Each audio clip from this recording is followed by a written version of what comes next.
Assalamualaikum warahmatullahi wabarakatuh. Di sini saya akan menjelaskan tentang pasar keuangan internasional, yaitu pasar valuta asing. Jadi faktor yang secara jelas membedakan tentang bisnis internasional dari bisnis domestik atau bisnis dalam negeri adalah penggunaan terhadap lebih dari satu mata uang dalam bertransaksi perdagangan. Pasar valuta asing sendiri hadir untuk memfasilitasi konversi mata uang ini, sehingga memungkinkan para perusahaan ini untuk melakukan perdagangan secara lebih efisien lintas perbatasan nasional. Pasar valuta asing juga memfasilitasi investasi internasional dan arus modal. Selanjutnya yaitu prinsip ekonomi dari valuta asing, yaitu valuta asing ini adalah sebuah komoditas yang terdiri dari mata uang yang dikeluarkan oleh negara selain negara sendiri. Nilai tukar langsung atau biasa disebut direct exchange rate atau penawaran harga langsung atau yang biasa disebut direct quotes adalah harga mata uang asing terhadap mata uang asal negara. Nilai tukar tidak langsung atau yang biasa disebut indirect exchange rate atau penawaran harga tidak langsung atau sebaliknya biasa disebut indirect quotes adalah harga mata uang negara asal terhadap mata uang asing. Yang kedua adalah struktur pasar valuta asing. Pasar valuta asing ini terdiri dari pembeli dan penjual mata uang yang dikeluarkan oleh negara-negara di seluruh dunia. Yang pertama adalah peran dari bank sendiri. Bank internasional merupakan pelaku kunci dalam pasar grosir valuta asing, bertransaksi atas nama sendiri atau nama pelanggan komersial besar. Klien dari Departemen Valuta Asing di bank-bank dibagi menjadi 3, yaitu yang pertama adalah pelanggan komersial, yang kedua spekulator, yang ketiga pelaku arbitrase.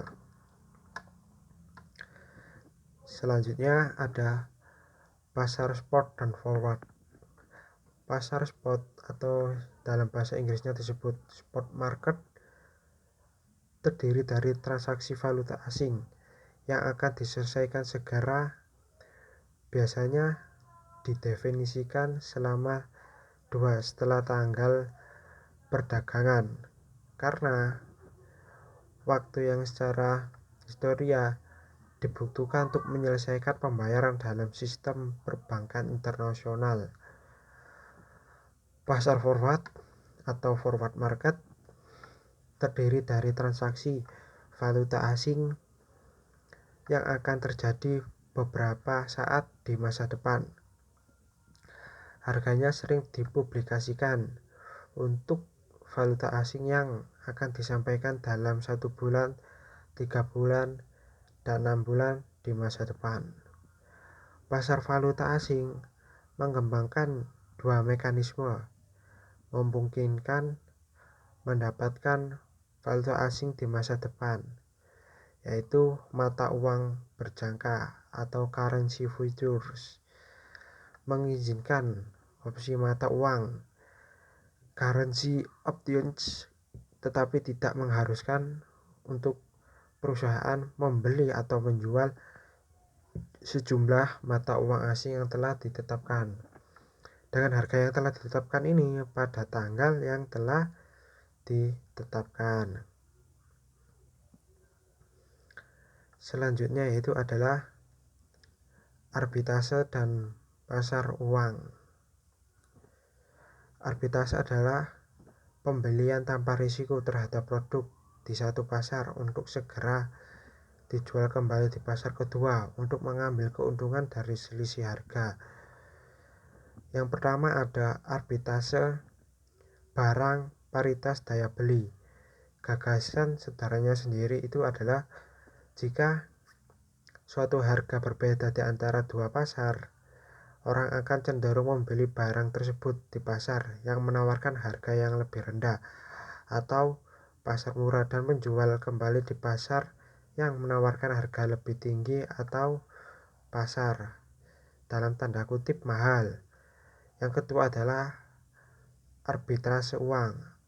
Arbitrase dua titik atau arbitrase geografis, arbitrase tiga titik, dan yang terakhir adalah arbitrase bunga terlindung. Arbitrase mempengaruhi penawaran dan permintaan untuk setiap mata uang utama yang diperdagangkan. Arbitrase juga menghubungkan pasar-pasar valuta asing menjadi satu, sehingga perbedaan dalam geografis, arbitrase dua titik, jenis mata uang, arbitrase tiga titik, dan arbitrase waktu atau arbitrase bunga terlindung. Yang ketiga adalah pasar modal internasional. Bank internasional utama yaitu mengambil banyak salah satunya melalui hubungan koresponden atau correspondent relationship, yaitu hubungan agen di mana satu bank bertindak sebagai koresponden. Dari operasi perbankan luar negeri dapat dibentuk dengan berbagai cara, yaitu bank anak perusahaan, bank cabang, dan yang terakhir adalah bank afiliasi. Selanjutnya itu yang pertama adalah jasa perbankan komersial, yaitu eksportir dan wisatawan menggunakan jasa perbankan seperti ketika mereka menukar mata uang atau cek perjalanan dari negeri asal mereka dengan mata uang lokal. Yang kedua adalah jasa perbankan investasi, yaitu memperkerjakan bankir investasi untuk mengemas dan mencari pendanaan, hutang, dan ekuitas jangka panjang. Yang kedua adalah pasar euro currency yang berdiri pada tahun 1950-an ketika Eropa Tengah dan Eropa Timur masih dikendalikan oleh komunis. Pasar euroan merupakan sumber pinjaman dengan biaya terendah karena tiga hal. 1. Bebas dari regulasi perbankan permintaan yang mahal. Yang kedua, euro loan melibatkan transaksi berat sehingga rata-rata biaya untuk memberikan pinjaman lebih rendah. Yang ketiga, karena hanya peminjam terpercaya menggunakan pasar euro loan, maka premi risiko yang dibebaskan pemberi pinjaman juga lebih rendah.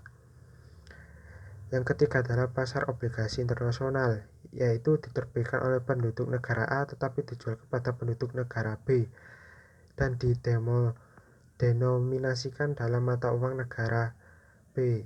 Eurobond, obligasi yang diterbitkan dalam mata uang negara A tetapi dijual kepada penduduk negara lain. Selanjutnya ada obligasi global, yaitu salah satu instrumen keuangan inovatif sejenis.